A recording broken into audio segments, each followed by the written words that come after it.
दोस्तों, कई बार हम जानबूझकर किसी के बहकावे में आकर गलत काम कर देते हैं, जिसका पछतावा हमें बाद में होता है।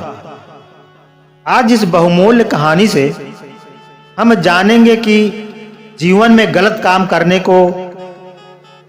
से कैसे बचें, क्योंकि आज जो हम करते हैं उसी का परिणाम हमें भविष्य में देखने को मिलता है।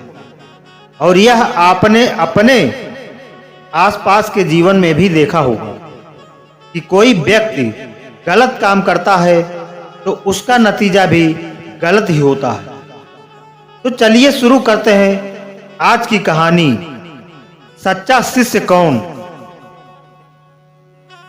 नारायण पंडित अपने समय के विद्वानों में सबसे अधिक विद्वान और पूजनीय थे।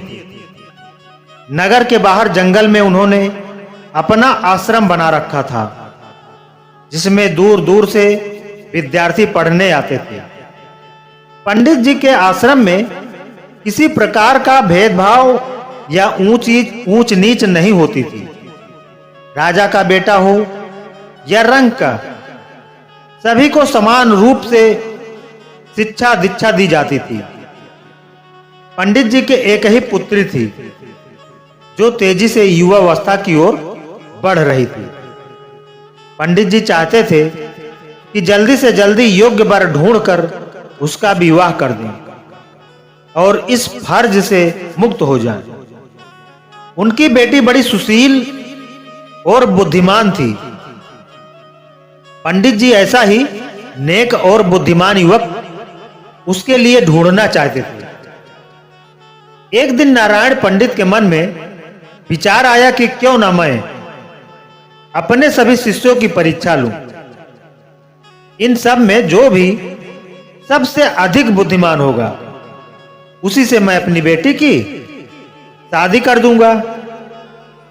दूसरे दिन पंडित जी ने सभी शिष्यों को बुलाकर कहा, देखो शिष्यों, मैं एक परेशानी में फंस गया हूं।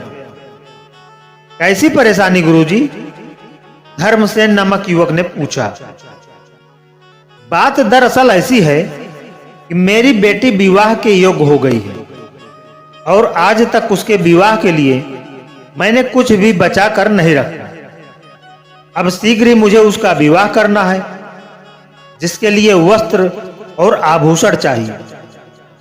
इसमें चिंता की क्या बात है गुरुजी? एक युवक ने कहा, मेरे पिता नगर सेठ हैं। आपके एक आदेश पर मैं हजारों स्वर्ण मुद्राएं लाकर आपके चरणों में डाल सकता हूं। नहीं नहीं गुरुजी, आप मुझे आदेश दें। मैं इस राज्य का युवराज हूं। आपके इशारे पर मैं आपके कदमों में धन का ढेर लगा दूंगा। इसी प्रकार बहुत से युवकों ने अपने सामर्थ्य के अनुसार धन देने की प्रार्थना की, किंतु पंडित जी ने किसी का प्रस्ताव स्वीकार नहीं किया और बोले, नहीं नहीं, इस प्रकार मेरा सारा मान सम्मान धूल में मिल जाएगा। लोग कहेंगे कि नारायण पंडित ने भिक्षा लेकर बेटी के हाथ पीले किए। फिर आप ही कोई रास्ता बताइए गुरुजी कि इस समस्या का समाधान कैसे हो। एक युवराज ने कहा, देखो शिष्यों, हमें कोई ऐसा रास्ता तलाशना है कि सांप भी मर जाए और लाठी भी न टूटे। तुम सभी थोड़ा थोड़ा सामान जहां तहां से चोरी करके ले आओ, मगर इस बात का ध्यान रहे कि इस चोरी का किसी को पता नहीं चलना चाहिए। अगर दाएं हाथ से चोरी करो तो बाएं हाथ को न पता न चले कि क्या चुराया गया है। यह चोरी एकदम गुप्त होनी चाहिए। इस प्रकार तुम्हारे गुरु की लाज बच सकती है। अब आप चिंता न करें गुरुदेव। सभी शिष्यों ने एक साथ कहा, हम ऐसा ही करेंगे। इस प्रकार सभी शिष्य अपने अपने प्रयासों में लग गए। जो भी शिष्य कोई वस्त्र आभूषण चुरा कर लाता, वह चुपचाप पंडित जी को दे देता। कुछ ही दिनों में गुरु जी के पास ढेरों चीजें एकत्रित हो गई। हर शिष्य द्वारा चुरा कर लाई गई वस्तु पंडित जी अलग अलग रख रहे थे।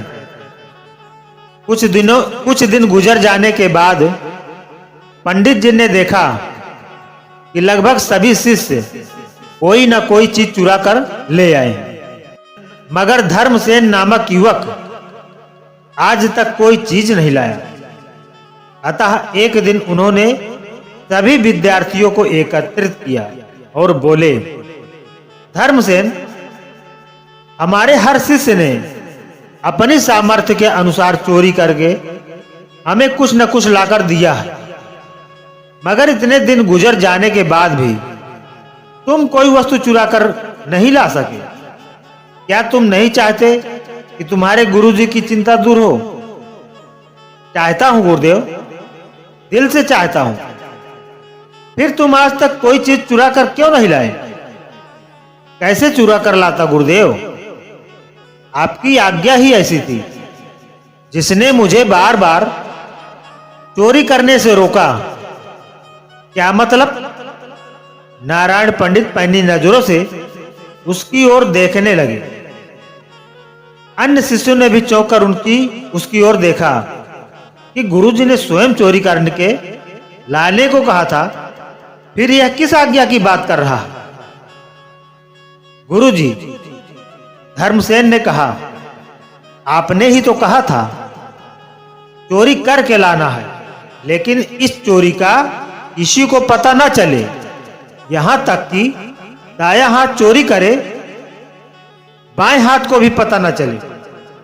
हाँ कहा था, मगर इसमें परेशानी क्या थी? गुरुदेव, आपने ही तो हमें यह सबक सिखाया है कि ईश्वर सब कुछ देखते हैं, फिर मैं ईश्वर से इस चोरी को गुप्त कैसे रख सकता था? बस यही कारण है कि मैं आज तक कुछ भी चुरा कर नहीं ला सका। धन्य हो तुम, धन्य हो बेटे।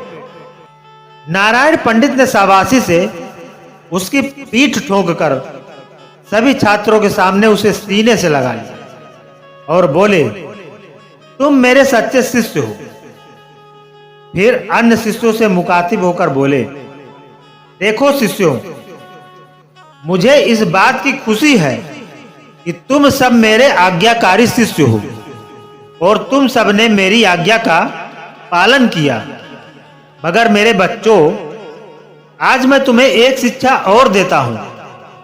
यदि माँ बाप, भाई बहन, यहां तक कि यदि गुरु भी किसी गलत कार्य को करने के लिए कहे, तो भी जीवन में कोई गलत कार्य नहीं करना। तुम लोगों की बुद्धि परीक्षा और अपनी पुत्री के लिए योग्य वर ढूंढने हेतु ही मैंने यह सब नाटक किया था। धर्मसेन को मैं अपनी पुत्री के योग्य वर मानता हूं। आशा है इस पाठ से तुम सभी ने एक नया सबक सीखा होगा। जाओ, अब जो जो वस्तुएं तुम जहां से चोरी करके लाए, क्षमा मांगकर सभी वस्तुएं वापस कराओ। गुरुदेव, हम मानते हैं कि भाई धर्मसेन हम सबसे योग्य है। हम इसे गुरु जमाता के रूप में स्वीकार करते हैं। सभी शिष्यों ने एक स्वर में कहा और धर्मसेन को कंधों पर उठाकर खुशी से नाचने लगे। तो दोस्तों, आप कितनी ही मुसीबत में ही क्यों ना पड़ जाओ, गलत का रास्ता कभी मत चुनो। किसी गलत कार्य को मत करो, चाहे आपके मित्र या परिजन ही क्यों ना करने को कहें। हमेशा कोशिश करो अच्छाई के पथ पर बढ़ते रहने की।